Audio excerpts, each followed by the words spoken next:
Good morning, ladies and gentlemen. My name is Charles I. Halt. In 1991, I retired from the U.S. Air Force as a colonel.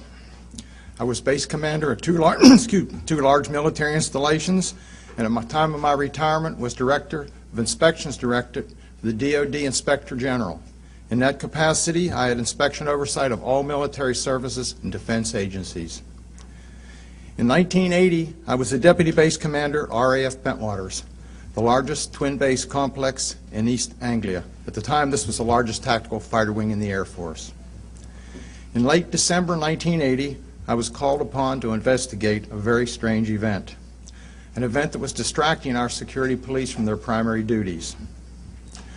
Early on the morning of 26 December 1980, our police patrolman discovered strange lights in the forest east of the back gate at RAF Woodbridge. 3 patrolmen were dispatched to investigate. They reported a strange craft, triangular in shape, sitting on 3 legs. The craft was approximately 3 meters on a side. It had multiple lights.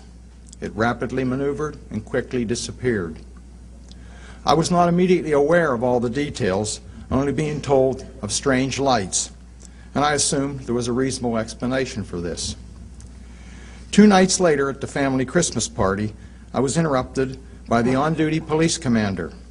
He told of strange events and said it was back. Since my boss had to present awards, I was tasked to go out and investigate. I fully expected to find an explanation. I took 2 senior patrolmen with me, a disaster preparedness expert, and the reporting on-duty police officer. At the site, we found 3 1.5-inch indentations, triangular in pattern. Now today I have a plaster cast of one of those 3 indentations.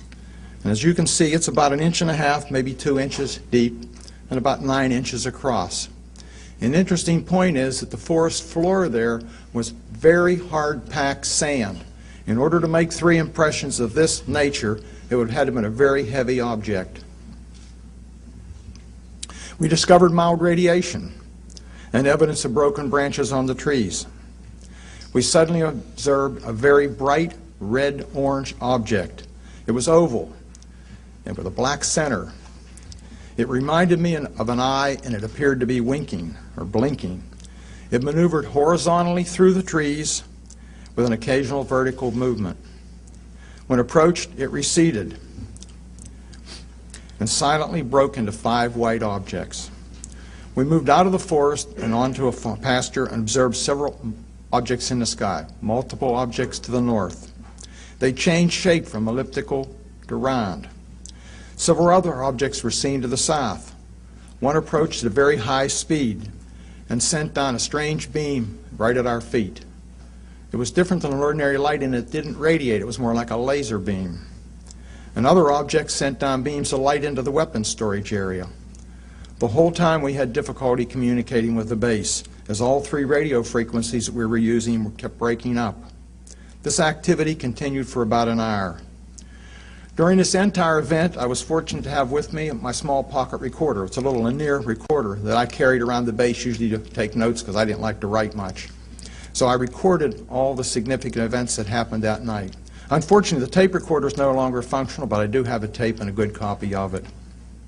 I have no idea what we saw that night, but I do know with great certainty it was under intelligent control.